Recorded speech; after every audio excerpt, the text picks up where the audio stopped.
sell products in the DMs between $1 to $100,000 without needing necessarily human involvement to actually make that purchase happen. Literally an hour into the story, we have 3,000 applications and hundreds of people trying to book a call. We literally did not have closer call space. I was like 1 hour in, he's like traveling, he's like on a podcast tour. I'm like, dude, you got to take the story down. I'm like, we cannot handle this amount of lead flow. We're trying to find people who will actually convert. So don't be afraid to qualify and disqualify people. It sounds like you don't really use any humans in this, right? Which will be like a big... Not anymore. Yeah, a big mindset shift. And maybe a bit scary because there's a lot of setters out there. Yeah, it hasn't 100% replaced setters yet, but we are only like 6 to 12 probably months away, if that. If you're kind of creating or rehauling your content strategy from scratch, the best thing to do... Today's guest has generated over $76 million in revenue with DM funnels for businesses like Russell Brunson, Codie Sanchez, her first 100K, Jenna Kutcher, Amy Porterfield, Dean Graziosi, Mindvalley, and 3,000 more. She helps information businesses scale to $1 million plus per month net profit with DM marketing funnels, generating qualified leads and sales every time they post on platforms like Instagram. Today's guest is the co-founder of School of Bots and the master of DM funnels. Natasha Willis, welcome to the Masters of Lead Generation podcast. Thank you so much for having me. I'm so excited for our conversation. Excellent. It's more of an interrogation where I need to know everything about DM funnels to build pipeline and get some qualified leads. So maybe start us a bit like high level with what is a DM funnel and a couple of juicy stories, because I know your website is full of case studies and people are going to be very interested to know behind the scenes of some of those businesses that I just mentioned. Yeah.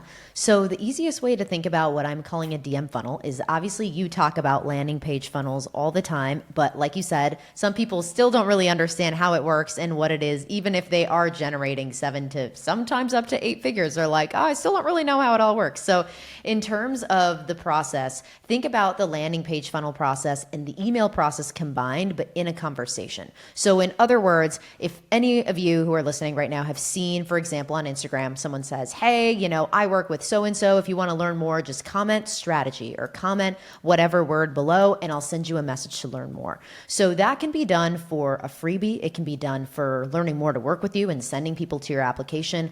But essentially the first step is that is one of 9 different ways that Meta allows you to send an automated message to somebody. So if you set this up, then what you can do is on your account, you can tell people to comment instead of going to your link in bio. They then are able to comment on your post and receive an automated message. And that automated message can be the beginning of a whole automated conversation that's leveraging AI, that's tying into your database, that's pulling from your calendar information. And that now becomes your conversion vehicle on organic social versus the landing page. And the biggest difference there is like, okay, why is this even worth my time? Is because on average, if not at minimum, you're going to see 3x more leads come through that conversion vehicle because it's easier and it's faster and it's more native to the platform. Meta loves it. Users love it. Businesses love it as a result. There's over 600 million conversations that are had in the DMs every single day on Meta platforms. So as a result, we can see it's like people are spending time there. So you might as well use that versus trying to get them off the platform to your website. So that's kind of the quick high level. And then we can get into some other juicy stuff. Awesome. And so that we're all on the same page, you can do this through organic, but you can also do this through paid ads, right? That's correct. Yes. Yeah. And do you need a large following to do this through organic? Like how big should a business be before they actually engage in a DM funnel? Yeah. So there's 2 ways to look at the strategy. The first is that if you are under 10K followers, but let's say you still get a lot of like paid traffic to your account, but nonetheless, like your 10K followers don't really post that much on organic, then what you'll want to set up initially is just 1-step automations. So it's kind of a one and done deal. Because if you think about where you're spending resources in your business, it's probably not going to make sense for you to like, unless it's already in your plan, to all of a sudden try to pump out a bunch of organic content and make these like full funnel processes that you and I are going to talk about here, like worth your time, right? If you are above 10K followers and you post at least 4 times a week on Instagram, then that's when this becomes something that you absolutely need to be doing. Otherwise, you are literally leaving 95% of your revenue on the table. So that's kind of the tipping mark, is like the follower count, as well as just like how often are you engaged on this channel? Because if you're scaling your business with paid, amazing, and you can still use this, but it's just not going to make sense for you to focus on the organic process that we'll talk about here. Awesome. So let's say that I'm a 7 or 8 figure entrepreneur and I want to start with my DM funnels. I'm like, yes, maybe I'm sitting at the 8 to 12K mark for followers. Where should I get started? Yeah. So for that, it depends then at that point, how many times you're posting a week on Instagram. And the other thing too to mention is like, what is your reach looking like? So the two kind of pathways that we have, if you're in that boat that you just mentioned, is that if you are posting organics consistently and you're like, it's my goal, I want to grow, my personal brand or my company brand, like this is a big focus for me, then you want to set up a process where in your DMs, people can come to it when you promote your freebies or you promote how people can work with you. And typically if we're looking at, are a lot of the people who are listening have like webinars or lead magnets and that kind of thing? Or is there also some e-com too? I can speak to that as well. All just lead generation, no e-com, not allowed. Okay. Yeah. Cool. Sorry, ecom. So in that case, then literally whatever your lead generating asset is, AKA a free PDF, a VSL, a webinar, evergreen or live, an application for people to work with you, AKA like a type form or whatever. So those are going to be like the main ways that you want to attract people to what you're doing and say, hey, if you liked this post, you want to learn a little bit more. So you would want to set up one of each of those that drives the most traffic for you right now and the most customers. So if you're running ads and you have, an account that has 8 to 12K followers and you have one of your lead magnets, let's say, has gotten at least 500 opt-ins over the last couple of months, probably an indicator people are liking it. So build out a funnel for that. And once you build out these funnels, then they will just stay on and run on autopilot, essentially. So at that point, then the strategy is about how do we increase the conversion rates on the back end after we capture that traffic? And then also what is the traffic strategy, which we can kind of talk about from A to Z. But that's how you would essentially decide is like, okay, what do I even want to use this for? Oh, how do I get customers right now? What's the number one way? Let's build a DM funnel around that because that's the conversion vehicle that's working for me already with like a landing page and emails. Awesome. And one way that I explain funnels is that you kind of just have them by default, right? It's just the experience someone's going to have with you. All we're doing is mapping out the touch points. That's all it is. And I think all of these funnel bros have like really overcomplicated what funnels are. And I remember the first time I saw an Infusionsoft funnel back in the day, my brain melted out my ears. And I think everyone gets really worked up. But literally all we're doing here is crafting an experience and just thinking, where are they now? And what's the goal, right? So for this, typically, we would think of it as the goal will be to book a call, or some of your info product clients would you ever be doing straight to purchase? Like what would be like the end goal that you're reverse engineering from? Yeah, so most of the time these days, because we work with clients that have products from $1 to up to $100,000 that will sell in the DMs without human involvement, and sometimes with some hybrid human involvement if there's like DM setters. But we are getting to the point now where it's like we can pretty much eliminate that for the most part, and DM setters really only add value with like personalized follow-up and like nurturing before a call, but they actually don't really have to do anything to book the call. So right now we sell products in the DMs between $1 to $100,000 without needing necessarily human involvement to actually make that purchase happen. There is a human on the other side, but like the AI can pretty much handle most of the conversation, and setters who are in the DMs or just a social media manager can go in and kind of just answer any questions that AI is not able to, which is usually about 5% or less of the conversations. So considering that, the question to ask yourself when you decide, do I want to promote a low ticket offer, maybe a membership, or like my high ticket offer? If you have, let's say, 3 different types of offers, usually we want to just start with whatever's going to add the most revenue to the business. So most of the time, it doesn't necessarily make sense to focus all of your attention on, let's say, the low ticket offer when your high ticket offer is what makes you the most money, and it's just the proven system, right? So what we can do in those situations is every call to action that you use on your posts, on your stories, you can even do this on your lives, is you can say, hey, comment to learn more to work with me, or send them to like a freebie, because that's going to get you a ton of traffic. And then once they're in the DMs and you qualify them, then you can have, let's say simplify it really like easily to 2 buckets. Bucket 1 is qualified people. Okay, we invite them to book a call, and that's kind of the end of their journey. Unqualified people, now we introduce them to your lower ticket products, which might be a membership or a one-time purchase, but it's way better for us to do it at that point when we know for sure that they would have not been a qualified lead for your high ticket offer. So that's typically how we'll approach that process if you have multiple. If you only have one, then obviously just promote that main one. Yeah. Yeah, and it makes sense. Always clear the room on like the high ticket stuff that's working, and then get that cash flowing, because that's where all the money is, and come back and you can work your way back down the funnel. So I'm thinking even for us as an agency, if I wanted to get started, what it sounds like is I would have, and just so you know, we just did a launch and I started ManyChat just so I could have an intellectual conversation with you, so I actually understood. But I remember us working on them together at Founder, right? When that's how we met, just so everyone knows. Natasha worked with me at Founder and ran our DM funnels, but I was like, I got to get a refresher on ManyChat. Number one, it's very easy to use. And then going back to that, so for us as an agency, I might have something like comment, learn more, or something like comment agency, and I can tell you more about that. Or alternatively, I might have a lead magnet. So I might have some posts going straight for the jugular. Hey, do you want to work with me? But then how do I think of the percentage split in that strategy? How many are lead magnet? How many are straight for the jugular? See if you qualify. Yeah. So there's 2 things to think about. The first is that ideally you want to have 1 in every 3 posts be a CTA post. So you want to have 2 posts that are not a call to action, so that people who are in your community, who are following you, who are just interested about what you're talking about, are having conversations in the comments without being essentially trampled by all the comment call to action words, right? Where it's just like, why is everyone saying this word? Like, this does not feel like a genuine engagement. Whereas your 1 in every 3 posts having that, it's like, okay, this is my way to give you guys a lot of value. Lots of people want this thing. And so there's a win-win there. So we want to have that split ideally if possible. And it doesn't matter how many times you post a week. Ideally, that's the split that you kind of, tackle. Unless you literally only post once a week, then maybe you only do a call to action post once a week and that's your thing.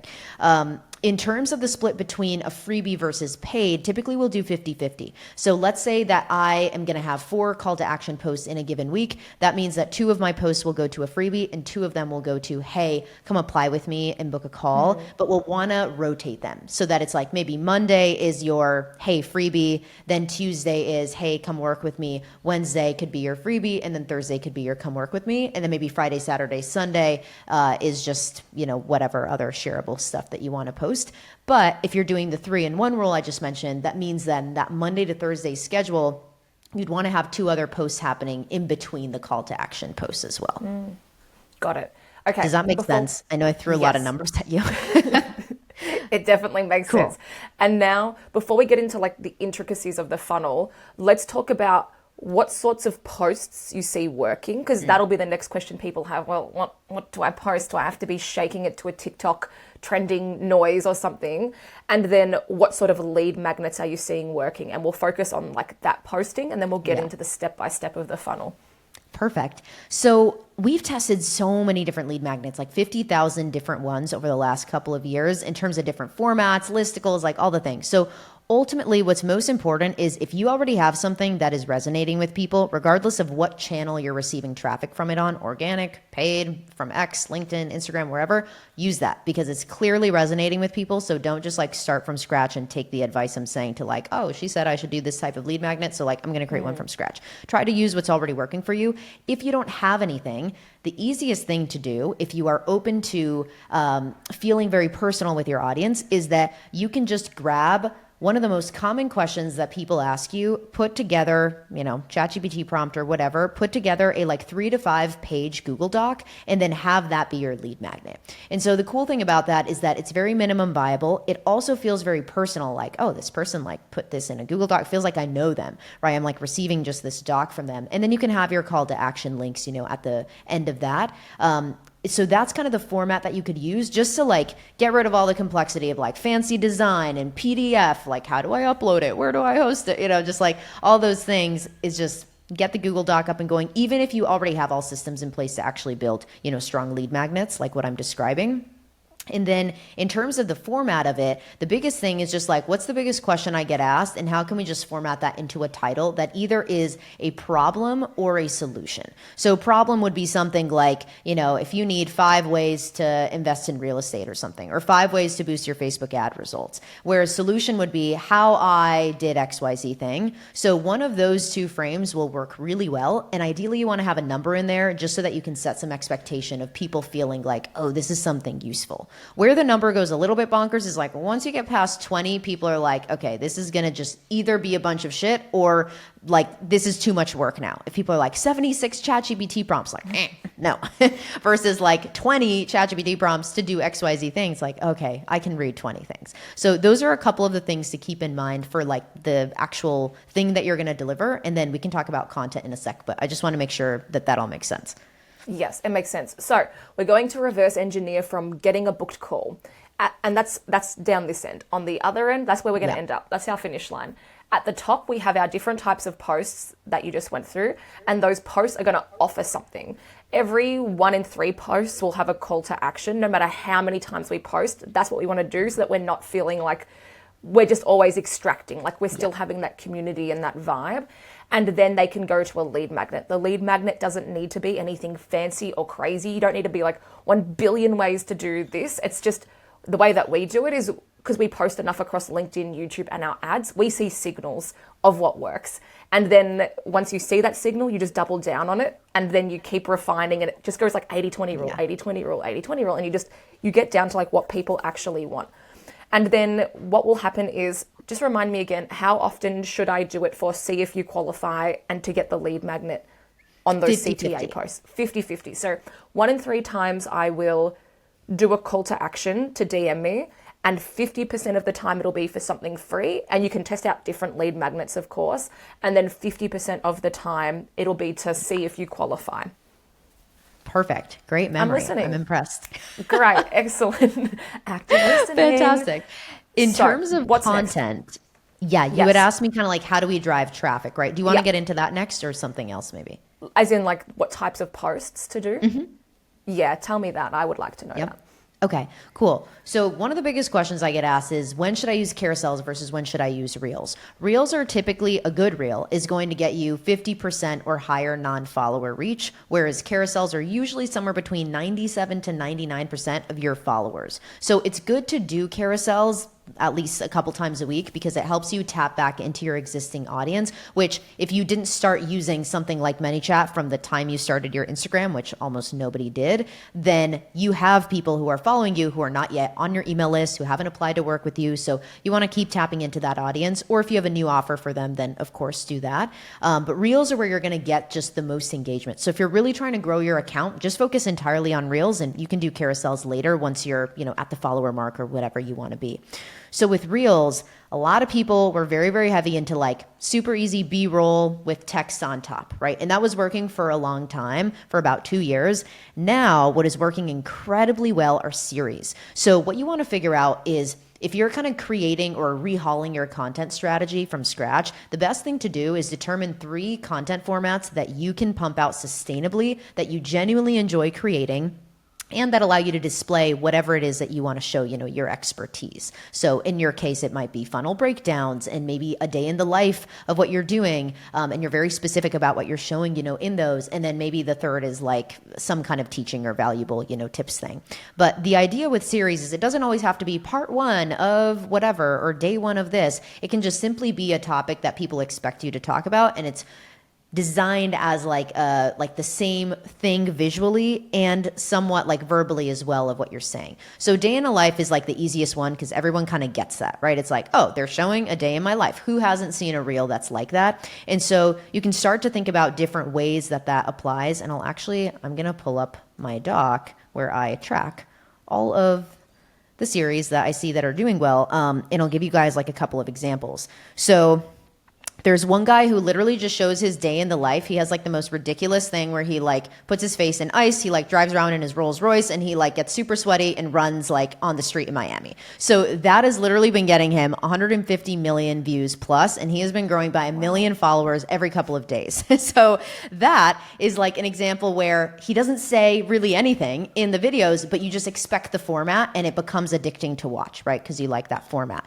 Another one is a gal who had this series called 20 Ridiculous Habits of Silicon Valley Entrepreneurs. And so she had one video per every, 20 habit. And that was like a mini series where if that does well for you, okay, awesome. Now let's just like keep that going as like more of an evergreen thing. And you can just keep talking about that.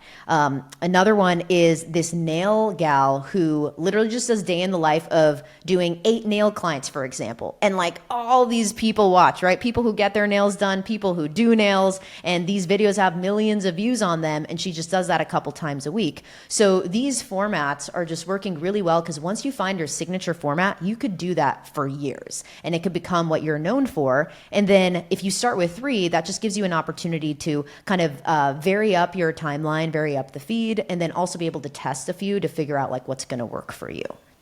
Yeah.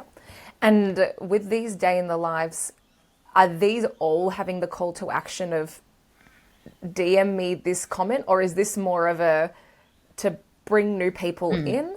What's going on with both? So both can work. So that's where the 1 in 3 rule will work, where you can say, okay, if I am just going to start with one series to make things super simple, right? I'm just going to pick my content format. That's going to be what I show.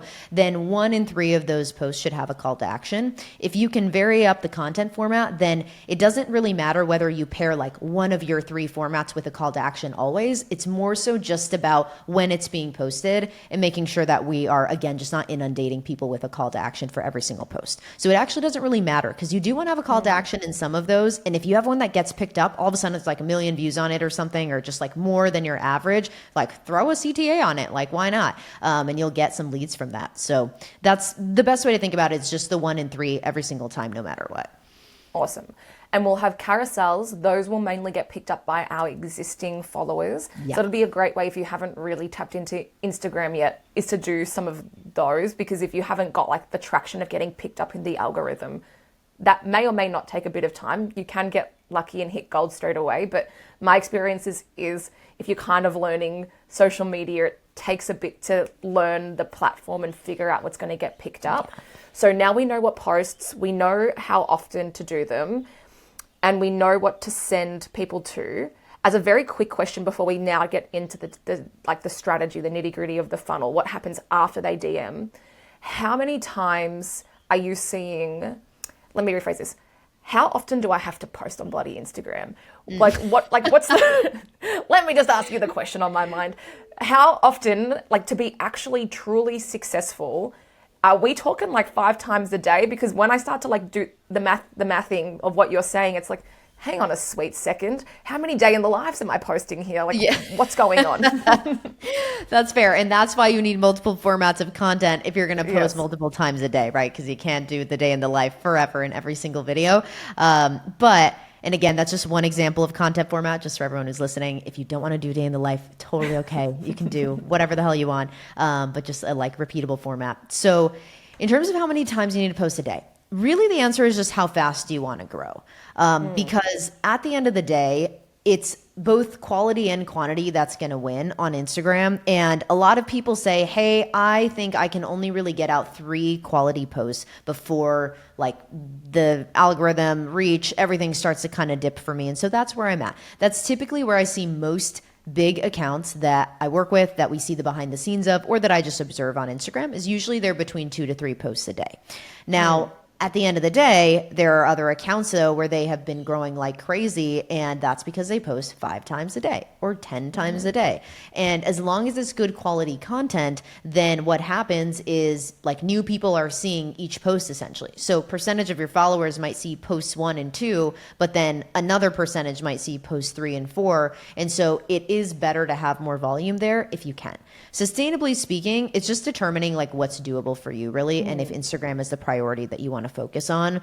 Because when I ask people like, why do you want to post on Instagram? Most of the time, they're like, because I think I should. All right. Well, I'm like, okay, well, that's not a good enough answer, because if you are more maintenance posting just to like let people know you're alive, you know, and be like, hey, I'm a real business, like, but I don't really give a shit about like growing my followers and whatnot. I get business a different way, or like, I don't need a lot of customers. Well, then in that world, maybe it's only a few times a week. And it's like, all right, I just want to get up 3 posts a week, just have some stuff up, like, you know, nothing too crazy. But if you are actively trying to grow your brand, and Instagram does bring in the most revenue from most of the social medias, like Instagram is usually at the very top of the list, other than YouTube. So with Instagram and YouTube, it's like, okay, if you're going to post on Instagram and you want to make it a top revenue channel for yourself, then aiming for 2 to 3 a day is a good place to like reach for. And as you said, you've got to prioritize it. It's hard, and it's easy to optimize for the ego. So for me, like LinkedIn and YouTube, that makes me money. And it's like, I'm not going to do new stuff yet until like those channels are maxed out. But it's also a different way to think about it. LinkedIn is not 3 to 5 times a day. That's once a day, a good post. YouTube, we post twice a week, and we'll do some community posts. And any more than that, you would burn out the algorithm, and that wouldn't work. But when you're in that, like, it doesn't matter if you're 7 to 8 figures, because it's time, money, resource, focus. So you shouldn't just like tick the box on Instagram. And that's what a lot of people do, right? They'll just like, they're like, oh, I'm going to do it, but it doesn't work. Well, no, you're not actually doing it properly. You're not doing it strategically. And as you said, you have to think about, is this even the right platform for you? Yes. Don't just do it because you see everyone else doing it, right? Exactly. And that, I think, is the biggest trap and just the challenge. You know, people, as you go from 6 to 7 figures and then 7 to 8 and then 8 to 9, you just get better decision frameworks and you're making better decisions as a result. But a lot of people, as you cross, you know, 1 million for the first time, or as you cross 10 million for the first time, or 100 million, like you don't realize, but decision frameworks are like the main thing you need to keep thinking about. And so too often people will like hit 10 million, for example, and be like, okay, cool. Now I'm just going to like make worse decisions and like waste time on like XYZ social platform because I want to. If that makes you happy, great. But if you're doing it, like you said, because of just simply ego, or because you like see everyone else doing it, but like, let's say organic's not making you that much, but paid is like crushing it for you. Well, then don't waste any time creating organic content and just like put out more volume of ads, you know? So it's for everyone. You just have to decide what your purpose is so that you can keep doing it. Because if you don't feel like you can do it forever, then it just doesn't really make sense to do it. And that's okay. Like content's not for everyone. And for me, like I'm thinking about this. I will do my Instagram one day. For now, it's just where I shit post and just random stuff, because we do get I get a lot of followers because we're running a lot of ads now. So I just keep my stories up to date, just like what you were saying. I keep my stories up to date. That's easy. I'm like, here I am with a landing page, woo, and like showing results in Slack in our wins channel and stuff, just to keep it pumping. Super easy. You have your format, right? Where it's like that's your decision framework. You're like, if it's not a shit post, funny thing that like brings me a little cackle and like a Slack win and something else, like I'm not gonna post my like random breakfast or my like whatever thing, you know. So just so your energy can go to the right place. That's most ROI focus for you. Exactly. And if and when I do start Instagram for booked calls, like how many are you seeing? And then we'll get into the DM funnel, like how to actually do it. But because that's like the biggest thing, right? Like, well, you've got to reverse engineer. For me as a business owner, how many sales do I want? How many leads do I need to get there? And do I even need to introduce Instagram? So, or are my other channels enough? How many booked calls are you seeing from the inputs you're doing? Yeah, so the best way to kind of think about it, I'll give people a math equation in a second, but I'll first start with a couple of examples. You're going to get the most results if you have been already growing an audience, but you have not been using DM funnels, because that means you have a lot of existing, and if you're doing a good job with new followers, new traffic every single day that you are not tapping into. So it's literally just free money that you're going to get to scoop up. To give you two examples of that, I had a client who came on at the end of January. They were getting about like 30 to 100 maybe booked calls a month from Instagram, just like link in bio. From week 4, we were at an 8,400% increase in booked calls for the month. And that brought in $243K in revenue for them in those first like 30 days. Whereas previously it was like Nothing. Like they couldn't really attribute a whole lot to Instagram. So that's a big deal because, again, free money. Another example, this client had 600K followers. He just signed on like end of January as well. And previous to us working together, he was getting like 200 applications, not even booked calls, applications to his type form from Instagram. And then those people, like they had maybe like a 70% booking rate off of that. Then he posts one story. Literally an hour into the story, we have 3,000 applications and hundreds of people trying to book a call. We literally did not have closer call space. I was like 1 hour in, he's like traveling, he's like on a podcast tour. I'm like, dude, you got to take the story down. I'm like, we cannot handle this amount of lead flow. And so it happens every single time. So currently our constraint is we're having to scale the sales team and do a sales team turnaround. But the idea is just that like, if you have an audience that you've been building and you just focus on bringing new people in as well every single month, you have a shit ton of free money that's waiting there for you. So the equation that you can do is however many new people, like just the easiest way to do this is just looking at your new people every single month. Because obviously if you just look at existing, at some point that's going to run out. So the new people who are coming in, typically we want to see somewhere between like, and I don't want to be dramatic, but like 5,000 to 15,000 followers a month is a good place to be once you're rocking and rolling. And so if you have that, for example, what you can then do is say, okay, 85%, let's be super conservative, 80% of those people are going to opt into a post and give me their email in the DMs. Okay, so out of those people, now what are the steps in your qualification process? So for example, 50% of those people would give us their phone number, I'm sorry. If that's a big process for like your setters, for example, to call those people immediately, or you even like say, hey, I actually don't care about emails, I want phone numbers because that's a real lead to us. Great, so then that's your number of leads. So now we've distilled down 80%, then 50% of that initial. So that's the number we're left with right now. Now we start to look at, okay, if we ask them 5 to 8 qualifying questions about income, maybe about just like age or what industry they're in, like whatever essentially you ask for, we should see a 60% completion rate off of that. So we're taking 60% of those 50% of people. And then finally, the call booking rate we want to see off of that is going to be at least 20%, but you'll eventually be able to get it to 30% or higher. And so that's the final number you're left with to do that math, to essentially decide, hey, is this worth it for me? Like, does the math here in terms of like what I'm currently getting with new organic traffic and the booked calls that I can expect from that? Okay, I think that's a good segue then now into getting into like the details of the tacticalness to bring everybody back. We want to book calls. We've been posting our posts, whatever they are, different series, different carousels, different stories, different reels. 1 in 3 posts have a call to action. 50% of them are going to a lead magnet. 50% of them are going to DM for like, see if you qualify. Then what? They send the message. What's next?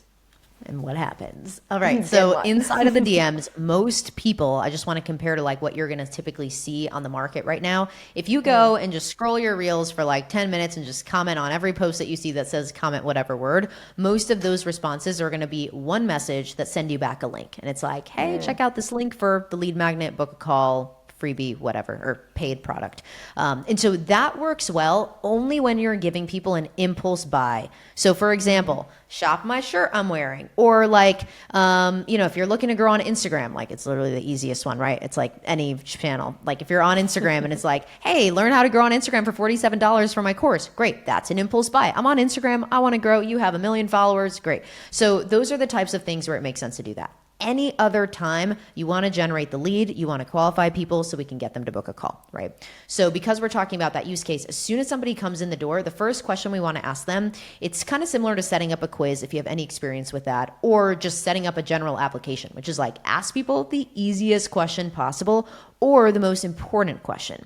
So for example, one of our clients, they can only serve clients that are based in the US or Canada because they help people invest in the US stock market. Okay, well then in that case, first question we need to ask is like, hey, where are you based? And that's super easy because I don't even have to think about it. I could like say that in my sleep versus like other questions. It's like, do I want to answer that? Or like, what is that? Or I have to calculate that. So easiest, least friction question possible. Where are you based? From there, whatever your like main qualifiers and disqualifiers are, you want to ask those questions next. So for example, in that specific client example, we want to make sure they have at least 100K of income. And we also want to make sure that they're between 25 to 50 years old. So we're going to ask all those 3 questions back to back, very conversationally. If somebody drops off during that point, we're going to send them 2 follow-up messages as well. And those are happening a couple of minutes in. So 3 minutes in, best follow-up time. After that, you're typically going to lose a good chunk of those people, up to 90%. And then 22 hours later, we also reach out to them. And we just send like a GIF or like a voice note or something that feels like very casual, essentially. So at that point, we've qualified the lead, and now then we'll typically either get their email or just send them straight to go and book on either a setter or closer calendar, just depending on like the sales team setup and what they want. So that would be the easiest way to think about it. And then you can add in more questions, you can add in more logic, if your offer's a little more complex, but that's really the gist, is like qualify people. If they're qualified, let them book a call. If they're not qualified, downsell them into a membership, low ticket offer, etc. And the thing to remember is we're not trying to get leads, we're trying to get buyers. And so in any lead generation on this channel or in the stuff that we do in our agency, people forget that and they're like, the volume. I'm like, no, like when we're trying to find people who will actually convert. So don't be afraid to qualify and disqualify people. It sounds like, I don't know if you have a rule of thumb with how many questions back and forth until you let them have their thing, until like from drop-off rates and stuff. Do you have any rule of thumbs there? Yeah, 5 to 8 is the sweet spot, where it allows us to nurture somebody enough, allows us to find out enough information about them so they have enough buy-in to then take the next step with you. Because if we go a little bit less than 5, it's not necessarily a bad thing, and you should test it for yourself to just see for your market, for your people. But most of the time, it's not enough rapport building with the back and forth touch points to then, from a psychology standpoint, like, oh, I'm committed to this process. I've talked to them now like 5 back and forths. I'm now going to click to actually book the call. So even though you might get more people to like the point of booking a call, the people who actually click in and book might be lower with the less number of questions. Whereas if we do at least 5, then we typically find that we can get an 85% or higher click to the booking page. And if we pre-fill that information and everything, then like I said, minimum 20%, but oftentimes it can be much, much higher, like up to 70 to 80% or higher. Again, just depending on all the different factors involved.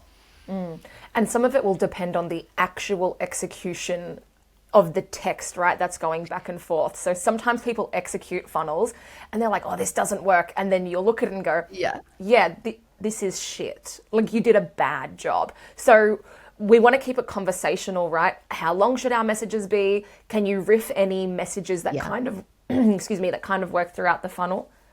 Totally. So best rule of thumb is try to keep your messages to 2 sentences or shorter. And a lot of people are like, well, how do I say hello and like a CTA? Like, that's my entire message pretty much. So what you can do is just don't use a period or exclamation points more than twice, essentially. So what you could do is say something like, hey, great to connect, like commas between those 2 phrases, and then the next thing. So even though theoretically I could turn that into like 3 sentences, it still feels like 1 sentence, very conversational. Commas are like the easiest way to do it. ... sometimes, but the younger generations more and more were like, we don't like that ... Feels a little bit suspicious. It feels a little bit uncertain. And then M dashes are the other one that I see all the time. And we used to use these a lot in the DMs, but it just feels unnatural in the DMs. They work great for emails. They work great for landing pages. Just not so much in the DMs. So commas are going to be like your best friend. So 2 sentences ideally max, which means it's about 3 lines of text. You could try to break it up if it feels like a wall of text. But ideally, like, that's how long you want the message to be. Shorter the message is, the higher it's going to convert. Like, the more people are going to click essentially for the next step.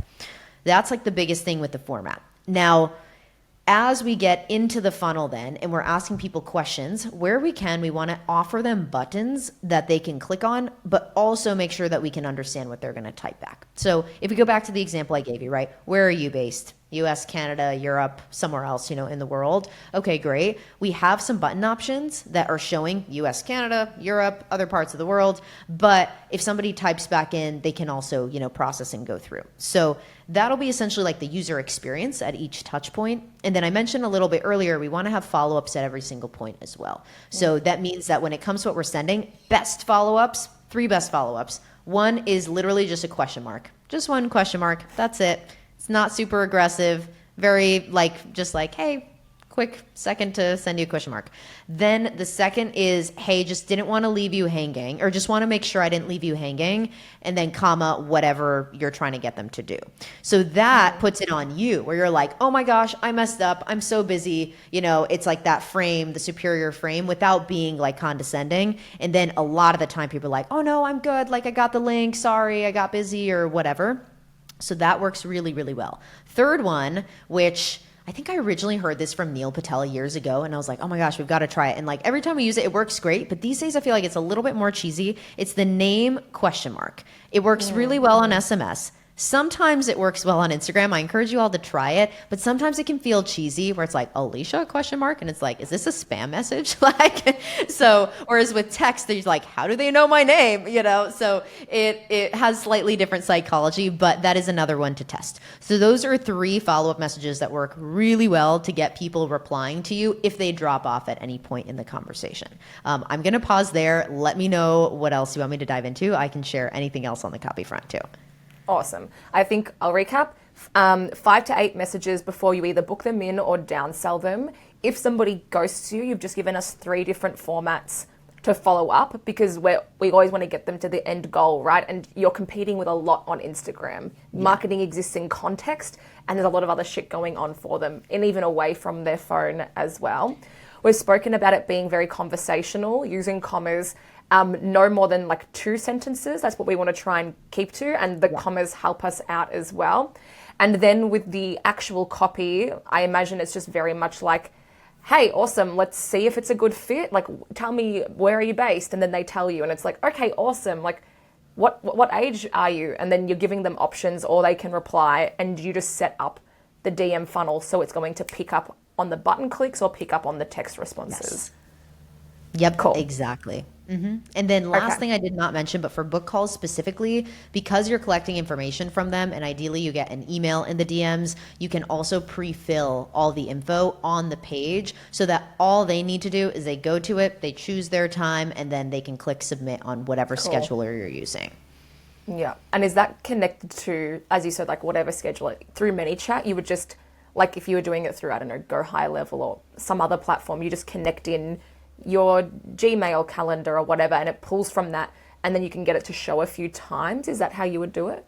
You can do that also, but what I'm talking about is actually much simpler and easier. It's literally just grab your link from like Go High Level, for example, or Calendly or whatever you use, OneHub, and in the URL itself, just like, you can pre-fill a landing page URL where like email equals, whatever in the URL. I'll actually spell it out for anybody who has not done this, is like, try this. If you have a scheduler, at the end of the URL, add a question mark and then add email equals, type in your email, hit enter on the link, and then it should pre-fill your email on that page. Now, the parameter I just used, email, may not be the one that your scheduler is using. And if that's the case, then it may be, I don't know, something else. Email's usually pretty universal, but that will actually work regardless of any integration. So you don't have to like connect your scheduler to ManyChat or anything like that. We can just send them to that URL that has that information pre-filled, and you would pre-fill it inside of ManyChat because it'll give you the setting essentially to do that.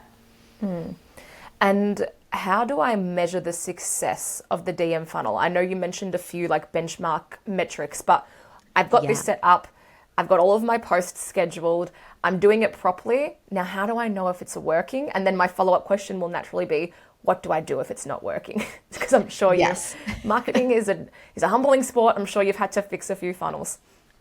So the main things to look at if it's working is there's either going to be a traffic or conversion problem, right? So the first thing is for the traffic piece, if you are not getting at least 30 comments per post, then there is usually something that is not resonating in the caption of the post with the freebie or the call to action that you have. Like, for example, let's say I talk about, I have no idea, like 5 fitness exercises I'm doing, and then I'm trying to sell you business coaching or something, and I'm like, oh, by the way, like what allows me to spend time on fitness is running an online business. And if you want to learn more about how I make passive income every day, blah, blah, blah. I know passive income's like a banned word now on Instagram, Facebook, but nonetheless, let's say I said something like that, comment 10K and I'll show you how to make 10K from home, whatever.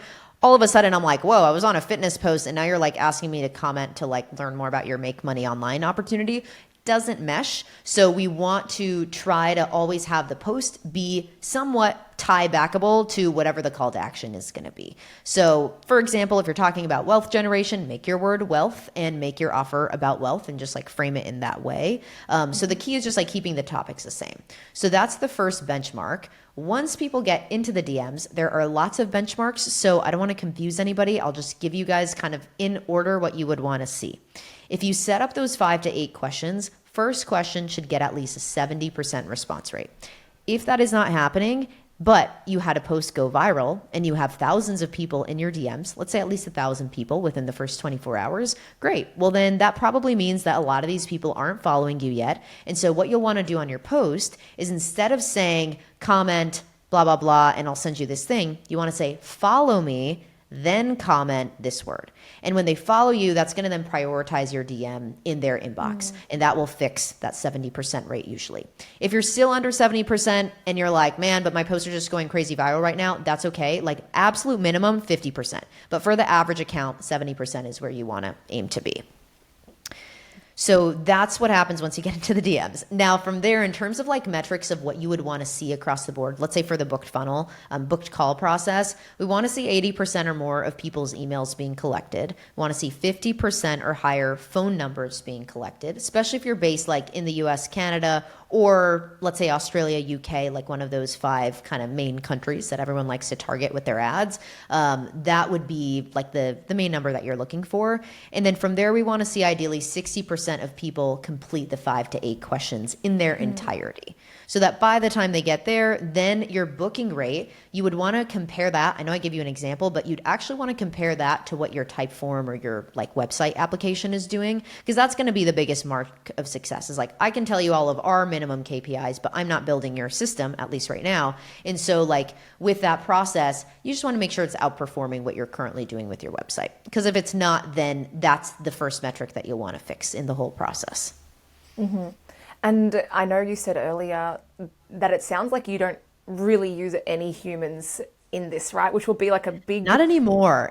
Yeah, a big mindset shift and maybe a bit scary because there's a lot of setters out there who make a lot of money setting in the DMs. So how do we think about that? Do we need someone even like any more setting, or is this totally replaced setters? Yeah, so it hasn't 100% replaced setters yet, but we are only like 6 to 12 probably months away, if that, for it to do that.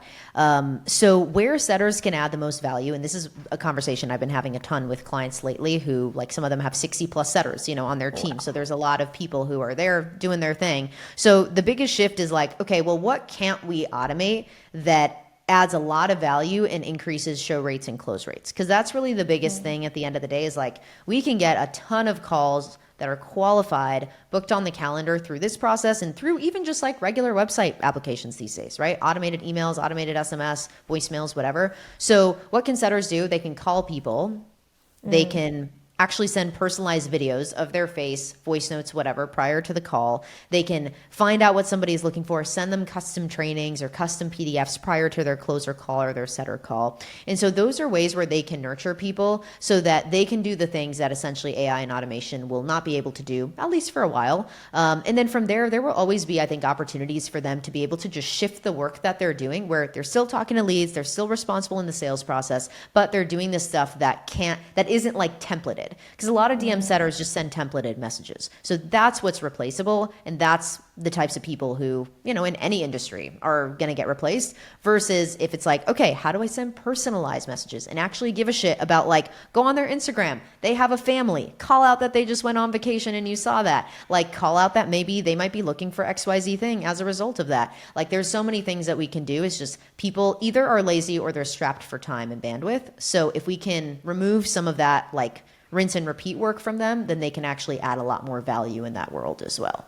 And it gives them more time to do that human to human connection. As you said, like, there's like limited energy and resources with human capital, right? So if you have them doing templates instead of the automations doing it, you're wasting time. And we've spoken about some of those that you just mentioned, like the no-show tactics, like sending a quick video face message, sending a iPhone blue tick message, sending a training resource, just getting the commitment and consistency of them to actually show up.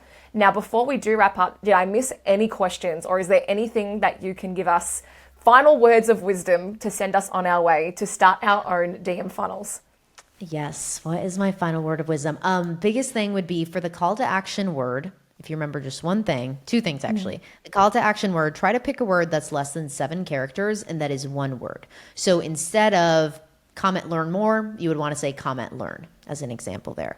And then the other thing is, which we talked a little bit about, you can proactively do this instead of waiting until your results aren't looking the way you want them to, is instead of telling people comment, learn, you would say follow me, comma, then comment, learn, so I can send you XYZ thing that you're promising them. And that, even if you don't set up a whole DM funnel, but you just want more leads coming to your business and messaging you, great, have them do that. And then you can just manually message those commenters as well, especially if you don't have a big page right now. So that's a way for you to just tap into that psychology that's working well, even if you don't want to set up the whole automation at first. Amazing. Natasha, as always, you are very articulate and well-spoken and very forthcoming in all of your information and generous. So thank you so much for coming on today. I know you're a very busy woman building some fucking huge empires. So to share your time with us today, I really appreciate it. After this, where can people find you? Should they go start commenting, learn on some of your stuff on Instagram, or how can people find you after this? Yeah, the easiest place is Instagram, which my handle is Natasha T. Willis. And if you want to shoot me a DM, like please feel free to, and just say, hey, I've either used ManyChat and here's what's not working the way I want it to, or I want to, like, what should I focus on? This is my business, this is my account, and I can take a look and I can give you some recommendations. I'm super happy to do that. And we're also finally getting started back up on YouTube after like a little hiatus. So we'll have a lot of good stuff there, different case studies, different ways to like think about and approach this stuff too. So if you want more like long form tutorial based stuff, then that's where that'll be as well. You can just look up technically the School of Bots. If you go to youtube.com/School of Bots, which is our company name, I changed it to my handle, but it still redirects to me. So I think that's just easier than sometimes Natasha T. Willis for people. Either way. Awesome. Amazing. Thank you so much. Chat soon.